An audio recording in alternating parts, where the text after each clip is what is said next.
Hi everyone, my name's Luna, and in this episode of Campaign 1, Vox Machina discover a dark secret lurking in the mines, pull off a surprisingly successful plan, and make an unlikely ally. Let's get into it. We pick up after Grog has had his intelligence drained by an intellect devourer, and the party all rush over to see what's happening and to see what they can do. He now has an intelligence score of -2 because he started already quite low with an intelligence of 6. And Travis seems to be having a great time depicting Grog in this way. As they talk, Grog slowly flatulates. It happens, it's natural. It's terrible. Oh, it's another, what is it, an ass cloud? Is that what it was? They try and work out what kind of spell they can use, and Keyleth says that she has a spell she thinks might be able to work, but she needs to sleep on it, i.e. she did not prepare it for today, and she needs to wait until she has a long rest before she can prepare it. But in the meantime, they have a captured dueregar to interrogate. They ask her how to fix Grog, but she does not have any helpful advice. She says to bury the dead weight. Ouch. I don't think that really worked to endear her to the party at all. With some intimidation, she tells them who she's working for. Look, we haven't got all day. Who do you work for? And who do you work for? You fell, surface slime. You've already fallen. The masters gather the sheep. You shall all be harvested for Kavarn. Laura then contemplates if they should just break her legs there and leave her there, which is brutal, but luckily Laura's like, oh wait, I'm supposed to be playing a chaotic good character. However, Vax does end up slitting the throat of this dueregar. Ugh. Vex loots the dueregar bodies and finds a wand made out of ivory, and it is a wand of magic missiles. Magic missiles is a great little spell. You can cast 3 little darts and they can go to different targets, and they all do 1d4 plus 1 force damage, and if you upcast it, you can do more darts. Yeah, it's a fun little spell. It's one of my favorites. They begin to set up camp, and Keyleth notices some markings on the wall, which seem kind of fresh. But unfortunately, with a low dice roll, she's not able to discern anything about them. But luckily, it's fine, because Vex and Vax take a look. So I tap my brother and go, look at this. Do you know anything about religion? Well, let me see. Let me see. I seem to know fuck all about it, Tim. Oh, me too. I know shit about it. It's a very fancy symbol. It's a really pretty symbol. Luckily, Tiberius recognizes it for what it is, which is a sign of the Platinum Dragon, and it was likely drawn as part of some kind of protection ritual. This protection ritual could have been cast by Lady Kima because she herself is a paladin of the Platinum Dragon. Lady Kima, if you'll recall, is the person who they hear in the mines looking for. So they have a rest here, and towards the end of their rest, they hear a low rumbling in the ground. Ooh, foreshadowing. So Keyleth is now able to cast her spell on Grog. As this is the first time you've attempted a magic of this type, you close your eyes and take in the earth's essence. As a druid being connected to nature is where you draw your divine energy. You kind of almost take from the vibration of the nearby caverns that you felt and come in tune with the way the earth, the planet itself, shifts and moves. You got this, You Keyleth. can do this, Keyleth. You got this. Really shaking. You use that to give constitutional strength to the physical form of Grog in hopes of restoring him. Okay, I just kind of lay my hands on his forehead. What am I rolling? What Roll do I do? D20, Do I get add to your- add your assist since wisdom I gave him a modifier. kiss? No assistance on this. This only affects the DC. Modifier. Let's do this, man. Save Grog. Save Grog, save Grog. For the chat room. Nauseous. No. What'd you roll?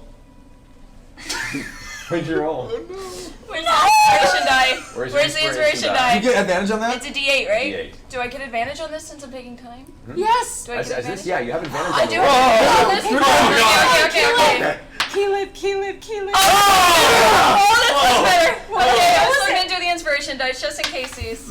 Okay, that's good. That's good. Okay, so What's the total? 17 plus 12, which is 12. Yeah, with your whereas wisdom modifier. with plus 6 is my wisdom modifier. My heart is pounding. So that's 30? No, 29? 29. It works, and Grog is back to his usual adorable himbo self. I'm not sure what spell Keyleth used. I think it might have been Greater Restoration. I think that probably makes the most sense for a druid. They continue to explore the cabin and head further into the mountain. Again, they see signs of struggle, they see drag marks of people running, and as they continue, they discover a sort of ragtag goblin settlement with huts and little stone buildings and these sort of glowing red crystals in the stone itself that are shedding a dim light. The twins scout around a little and communicate with the party using their magical earrings. Does anybody know? Have we told anybody at home what that actually is? Okay, so as you guys are aware, one of the magical items that was designed by Tiberius earlier in the campaign are essentially these gemmed enchanted earrings that activate as a message spell between a few party members. He made a few of them. I'm just gonna say it. I hate these magical items. I really hate these magic earrings.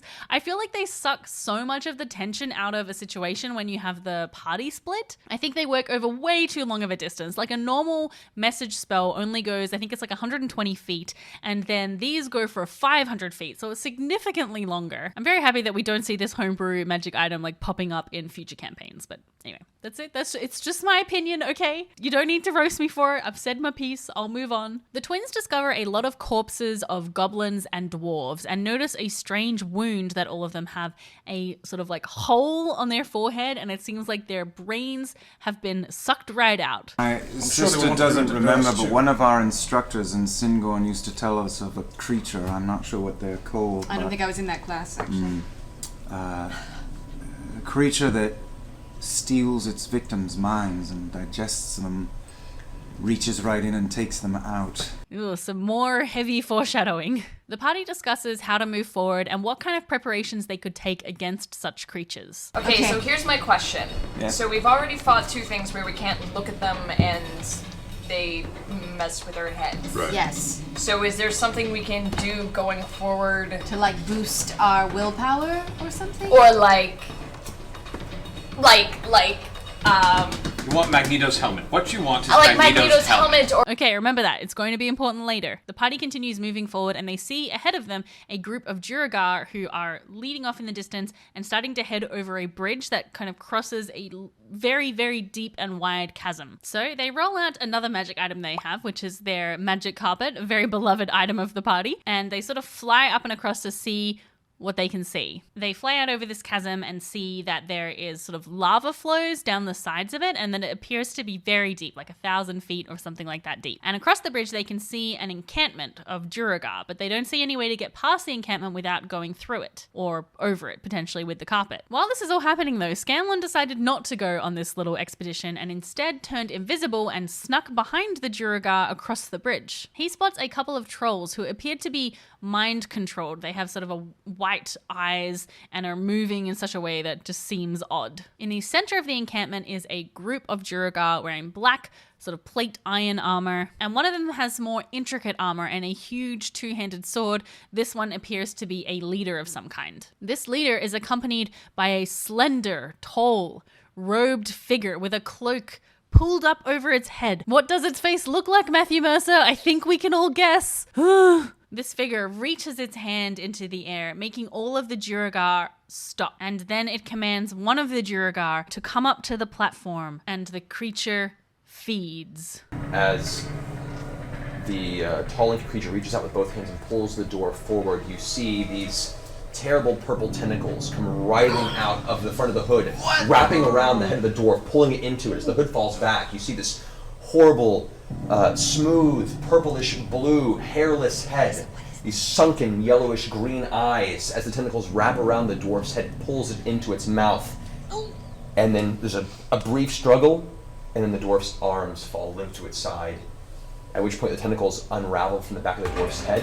The creature pulls back a bit of ichor, dwarf blood dripping from what looks like a lamprey's toothy maw, and then thrusts the body to the ground with a thud as it falls lifeless to the ground. Poor son of a bitch. A horrible bored hole in its forehead.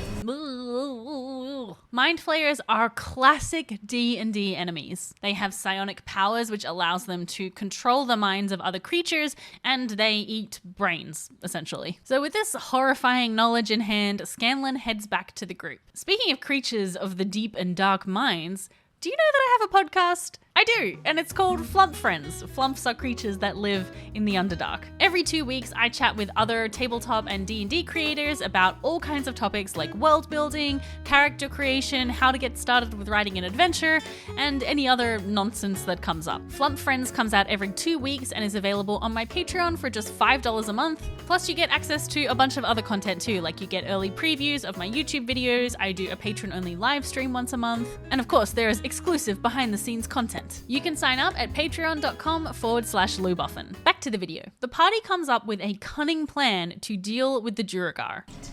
What's wrong with them running away from us? I Oh, snaps. actually have a spell while I was reading through my book last night, catching up on the spells that I kind of forgot about. I learned something called hallucinatory terrain, where I can make the entire terrain look like whatever I want. Other terrain or an animal? Other terrain.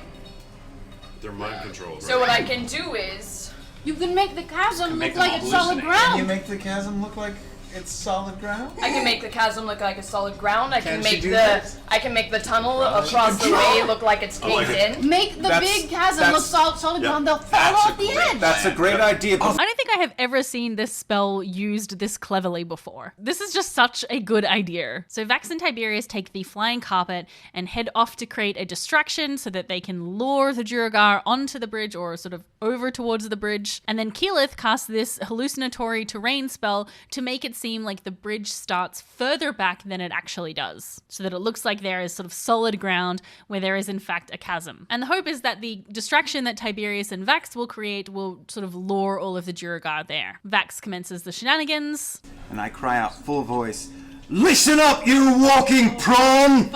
Doom has come for you today! Step forth, you slimy bastard! Your trolls can't save you!" And Tiberius throws out several illusions from this deck of illusions that he has. He summons spectral forms of a skeletal lich, of a armored warrior, and a copy of himself. So, of course, naturally, the dueregar come to investigate. All right, both trolls and the ogre have just gone off the side, really screaming as they tumble into the darkness. I'm laughing as I run. I love it. Didn't occur to me. About 4 dueregar also go spilling over the side, screaming "Ah!" as they tumble into the darkness. Not all of them are fooled, though. I suppose the screams of terror as their comrades as they descended 1,000 feet might have clued them in that something was a little sus. So they start firing on the bridge, and as Vax is desperately running along, trying to get back to the other side, the bridge falls. He just manages to get the magic carpet out in time, but the Mind Flayer controls him, and he goes catatonic and starts falling down into the chasm. Tiberius, though, who is currently flying, manages to swoop down and catch him, and they manage to get the magic carpet back as well. So after recovering from that incredible move, well done Keyleth, Tiberius and Keyleth fly down the crevasse to see if there are any tunnels or anything of interest. They do see a few that both Keyleth and Vex are particularly interested in exploring, so they put it to a vote. None of the others think that it's worth exploring, but Keyleth and Vex decide that they're going to go anyway. They grab the flying carpet, they head down, Keyleth casts control water to sort of part one of the waterfalls, and lo and behold... Over the water, so However, as the water vanishes beneath where the waterfall was, you can see an actual small tunnel that's carved into the Mount Rock. Fuck off, y'all bitches! They sneak into the tunnel and find that it's quite small. It's only about 25 feet long, and there are a number of bones and skeletons and things around, and in the corner is this creature huddled in the dark. They whisper to each other, trying to decide what to do, which of course rouses the creature. The thing in the corner kind of rouses and then shoots up out of sudden like fear movement, looking about. You see, dressed in rags, you guys are seeing this for the first time, but it's familiar. Smooth head, purplish and blue in color, a series of tentacles in its mouth, a giant scar drawn across one of its eyes, and it looks filthy, and it looks desperate. And just and looks at the two of you, and you hear a sudden voice in your minds.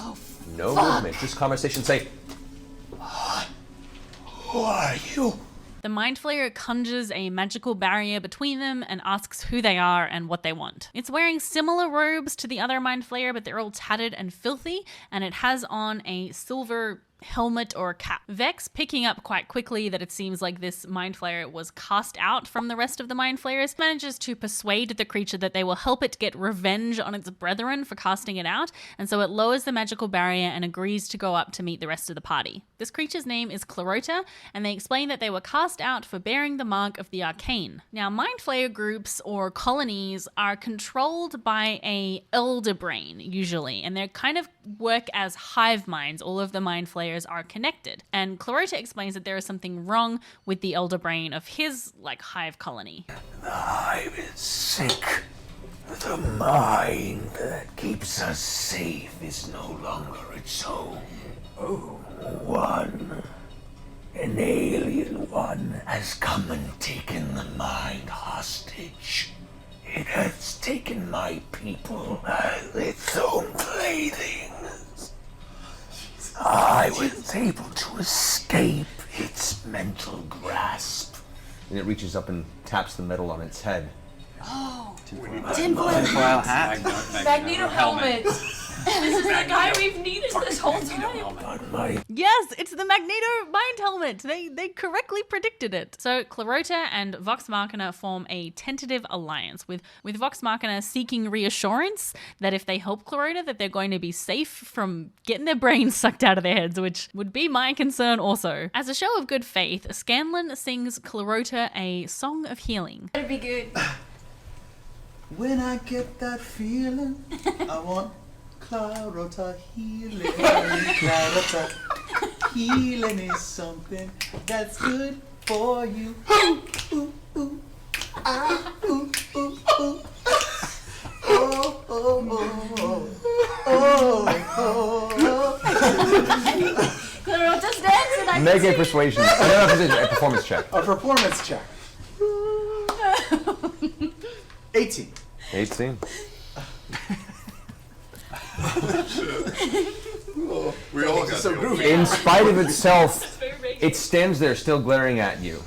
But at the corner of your eye, you swear you see its toe tapping. And that is where we leave the episode. Just doing a little boogie. Yes, so as I said last week, the Intellect Devourer was a big sort of signpost toward there being mind flayers, but we'll have to wait and see in what way they are interacting with this figure known as Kavan. What I'm really interested to know about this episode is, was Clarota always going to be in that tunnel, or is this a case of the DM picking up an encounter and just plopping it wherever it needed to be for the characters to discover? I think it's probably likely that second option, right? Because you want to reward the players spending resources on and spending time looking for secrets. Sometimes it's good to allow them to have that rather than just saying, you don't find anything. And oh, well, we wasted all of that time arguing about it and nothing came of it.